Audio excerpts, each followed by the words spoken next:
வருகின்ற சட்டமன்ற தேர்தலில் விஜயின் வேட்புமனு ரத்து. விஜய் மனைவியின் விவாகரத்தால் திடீர் விபரீதம், அதிர்ச்சியில் தவேக தொண்டர்கள். அதாவது தமிழக வெற்றிக் கழகத்தை ஆரம்பித்து முழு மூச்சாக அரசியலில் ஈடுபட்டு வருகிறார் நடிகர் விஜய். இன்னும் சில மாதங்களில் சட்டப்பேரவை தேர்தல் நடக்கவிருக்கும் நிலையில் சங்கீதா விவாகரத்து மனு தாக்கல் செய்திருக்கும் விவகாரம் பெரிய பரபரப்பை ஏற்படுத்தி வருகிறது. சூழல் இப்படி இருக்க இந்த விஷயத்தின் பின்னணியில் அரசியல் இருப்பதாக விஜயின் ரசிகர்களும் தொண்டர்களும் கூறி வருகிறார்கள். ஏனென்றால் கோலிவுட்டின் மிகப்பெரிய ஹீரோவான நடிகர் விஜய் தனதுடைய கேரியர் உச்சத்தில் இருக்கும் போதே அரசியலுக்கு வந்திருக்கிறார். அது பலரிடம் பாராட்டை பெற்று வந்தது. அரசியலுக்கு வந்த அவர் தன்னுடைய முதல் மாநாட்டிலிருந்து சில நாட்களுக்கு முன்பு நடந்த வேலூர் கூட்டம் வரை திமுகவை கடுமையாக அட்டாக் செய்து வருகிறார். அது திமுகவினரிடையே பெரிய அதிருப்தியை உண்டு செய்திருக்கிறது. தங்களுடன் அவர் கூட்டணி வைப்பார் அல்லது தங்களை அனுசரித்து போவார் என்றுதான் அவருடைய அரசியல் பிரவேசத்தின் போது உடன்பிறப்புகள் நினைத்தார்கள். அப்படி நடக்காதது அவர்களுக்கு ஏமாற்றத்தை கொடுத்திருக்கும். எனவே விஜய் மீது கடுமையான விமர்சனங்களையும் அவர்கள் வைத்து வந்தார்கள். சங்கீதா கேட்ட விவாகரத்து என்ன தெரியுமா? சூழல் இப்படி இருக்க விஜயின் மனைவி இன்று செங்கல்பட்டு குடும்ப நல நீதிமன்றத்தில் விவாகரத்து மனுவை தாக்கல் செய்திருக்கிறார். அந்த மனுவில் நானும் விஜயும் கடந்த 5 வருடங்களாகவே பிரிந்து வாழ்கிறோம். அவருக்கு நடிகையுடன் திருமணத்தை மீறிய உறவு இருக்கிறது. அதை முறித்து கொள்ளும்படி எவ்வளவோ கேட்டும் அவர் செய்யவில்லை. இரக்கமே இல்லாமல் அந்த உறவை தொடர்ந்தார். அந்த நடிகையுடன் விஜயும் வெளிநாடுகளுக்கு எல்லாம் சென்றார். அது தொடர்பான புகைப்படங்களையும் பொதுவெளிகளில் ஷேர் செய்தார். அது என்னுடைய மகளுக்கும் குடும்பத்திற்கும் அவமானத்தை ஏற்படுத்தியது. நன்மதிப்பு கருதி அந்த நடிகையின் பெயரை வெளியில் சொல்லவில்லை. அதே சமயம் எனக்கு நெருக்கடி ஏற்பட்டால் அந்த நடிகையின் பெயரையும் சொல்வேன். அந்த நடிகையை 2வது எதிர்மனுதாரராகவும் சேர்ப்பேன் என்று பல விஷயங்களை குறிப்பிட்டிருந்தார். சங்கீதாவின் இந்த விவாகரத்து மனு பெரிய பரபரப்பை திரைத்துறையிலும் அரசியல் களத்திலும் ஏற்படுத்தி இருக்கிறது. ஏற்கனவே விஜயின் பர்சனல் வாழ்க்கையை இழுத்து விமர்சித்தவர்களின் வாய்க்கு அவல் கிடைத்தது போல் ஆகிவிட்டது. சகட்டு மேனிக்கு சோசியல் மீடியாவில் அவரை தாக்கி பதிவிட்டு வருகிறார்கள். சூழல் இப்படி இருக்க அவர்களுக்கு விஜயின் ஆதரவாளர்களும் பதிலடியும் கொடுத்து வருகிறார்கள். அதாவது விஜய்க்கு அரசியலில் படிப்படியாக செல்வாக்கு வளர்ந்து வருகிறது. சட்டப்பேரவை தேர்தல் நெருங்க விஜயை நினைத்து மாநிலத்தை ஆளும் திமுகவிற்கும் மத்தியில் ஆளும் பாஜகவிற்கும் பெரிய அச்சம் ஏற்பட்டுவிட்டது. அதன் காரணமாகத்தான் இந்த விவகாரத்தை எடுத்து விஜயை அடித்து வடிக்கிறார்கள். அதுவும் சங்கீதா தன்னுடைய மனுவில் 5 வருடங்களாகவே பிரிந்து வாழ்கிறோம் என குறிப்பிட்டிருக்கிறார்.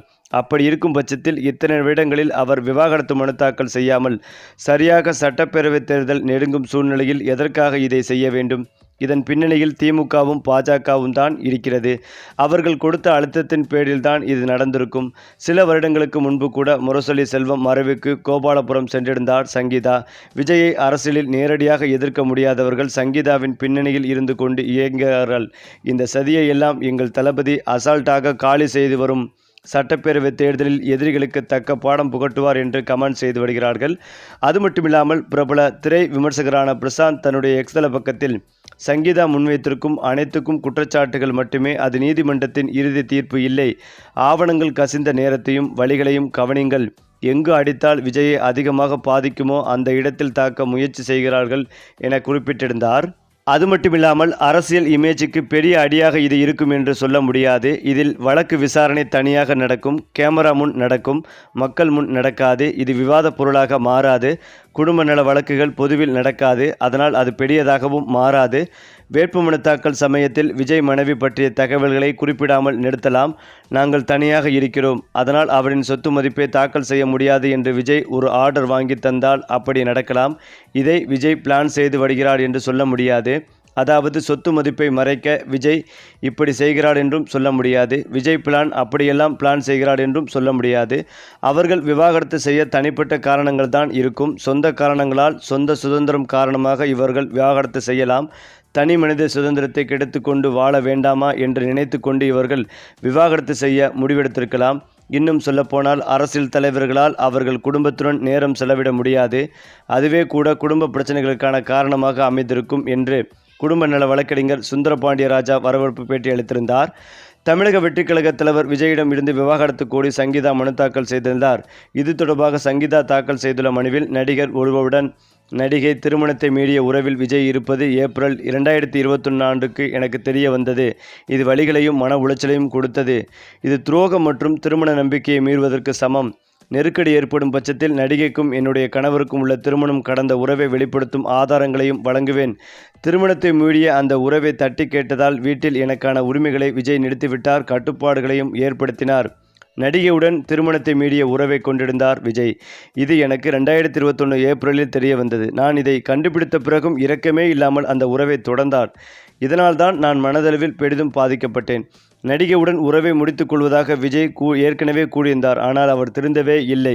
2021 தொடங்கி என்னை தனியாக வாழுமாறும் நிர்பந்தித்தார். விஜயுடன் அடிக்கடி வெளிநாடு சென்று அங்கு எடுத்த புகைப்படங்களை அந்த நடிகை சமூக ஊடகங்களில் பகிர்ந்ததால் அது என்னையும் என்னுடைய குழந்தைகளையும் மிகுந்த மன உளைச்சலுக்கு ஆளாக்கியது. ஆனால் அந்த பதிவுகளுக்கு விஜய் மறுப்பு தெரிவிக்காமல் மறைமுகமாகவும் ஆதரித்தார்.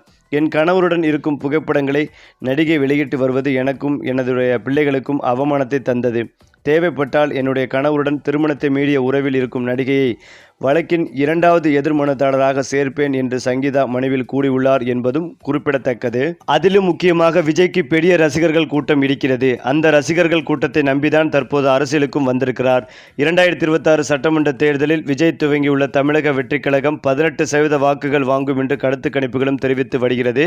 குறிப்பாக பெண்களின் ஓட்டு அதிகமாக விஜய்க்கு கிடைக்கும் என்றும் பலரும் சொல்லி வருகிறார்கள். ஏனென்றால் பெண்களுக்கு விஜய் மீது கோபம் வந்தால் அவர்கள் தாவேகாவிற்கு வாக்களிக்க மாட்டார்கள் எனவும் ஒரு கருத்து நிலவி வருகிறது.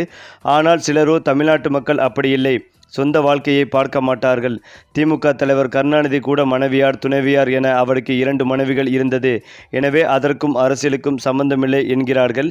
விஜய் மீது சங்கீதா கூடியிருக்கும் புகார்கள் விஜயின் அரசியல் வாழ்க்கையை பாதிக்குமா இல்லையா என்பது தேர்தல் முடிவுக்கு பின்னரே தெரிய வரும். அதேபோல் விஜய் மீது பல்வேறு குற்றச்சாட்டுகள் சுமத்தியது மட்டுமில்லாமல் விஜயின் வருமானம் மற்றும் சமூக அந்தஸ்துக்கு ஏற்ப ஒரு கௌரவமான மற்றும் நியாயமான ஜீவனாம்சம் தொகையை தனக்கு வழங்க நீதிமன்றம் உத்தரவிட வேண்டும் என்று மனுவில் குறிப்பிட்டிருக்கிறார்கள்.